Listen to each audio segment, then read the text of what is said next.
আল্লাহ রাব্বুল আলামিন বলেন, ফামান তাবিআ হুদায়া ফালা খাউফুন আলাইহিম ওয়ালা হুম ইয়াহসানুন।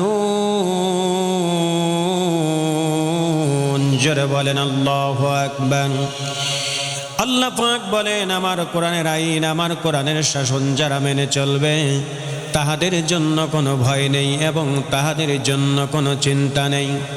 মুসলমান ভাইয়েরা, কোরআনটা আমার আপনার জীবনটা পরিবর্তন করবে।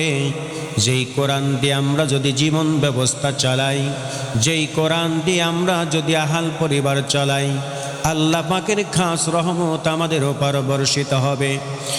কারণ আল্লাহ রাব্বুল আলামিন বলেন, وَإِذَا قُرِئَ الْقُرْآنُ فَاسْتَمِعُوا لَهُ وَأَنصِتُوا لَعَلَّكُمْ تُرْحَمُونَ। জোরে বলেন আল্লাহু আকবার। আল্লাহ রাব্বুল আলামিন বলেন, ওয়া মানে এবং ইজা মানে যখন কুরিয়াল কোরআন, কোরআনটা পাঠ করা হয়, কোরআনটা তেলাওয়াত করা হয়, তোমরা দুইটা আদব রক্ষা করবা। কয়টা আদব? জোরে বলেন কয়টা আদব? এক নাম্বার হলো তোমরা চুপ মেরে বসে যাও। দুই নাম্বার হলো মনোযোগ সহকারে সেই কথাগুলো শোনো।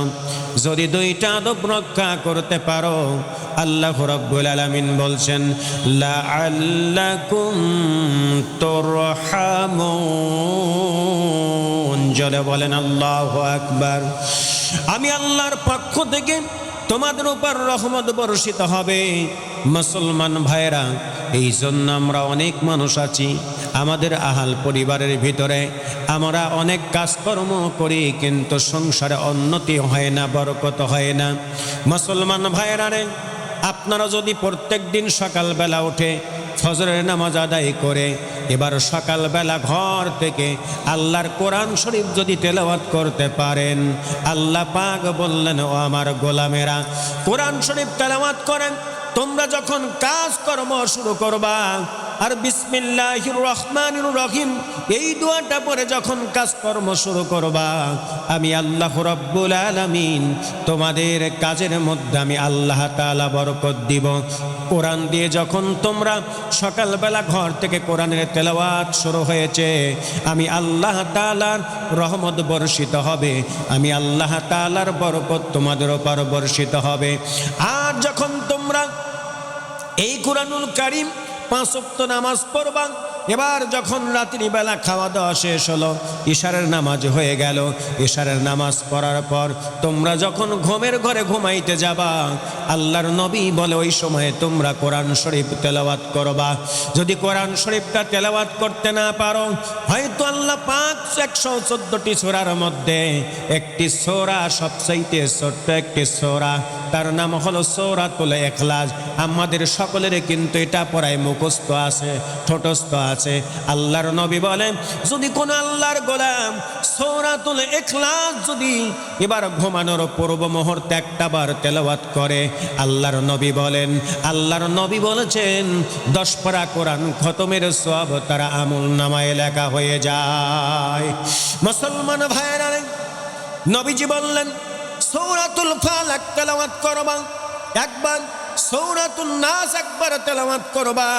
তেলাওয়াত করার পর আল্লাহর নবী তো সূরা ইখলাস, সূরা ফালাক, সূরা নাস তেলাওয়াত করে হাতের মধ্যে ফু দিয়া সর্বশরীরটা মেসেজ করতেন।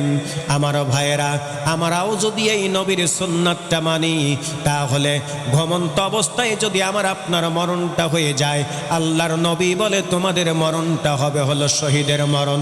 চিল্লায় বলেন মারহাবা।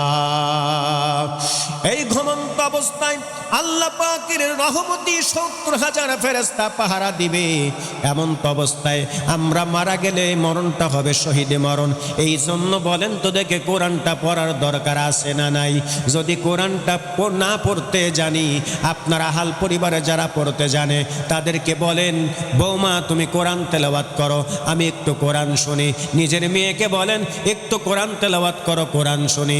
যদি তুমি বসে বসে তোমার কর্ণ দুইটা লাগায়া শুনতে পারো, আল্লাহর নবী বলে যে যে তেলাওয়াত করবে আর যে শ্রবণ করবে ও ভাই দুইজনের সমপরিমাণ সব আল্লাহ তাআলা বান্দার আমল নামায় লিখে দিবে। সুবহানাল্লাহ।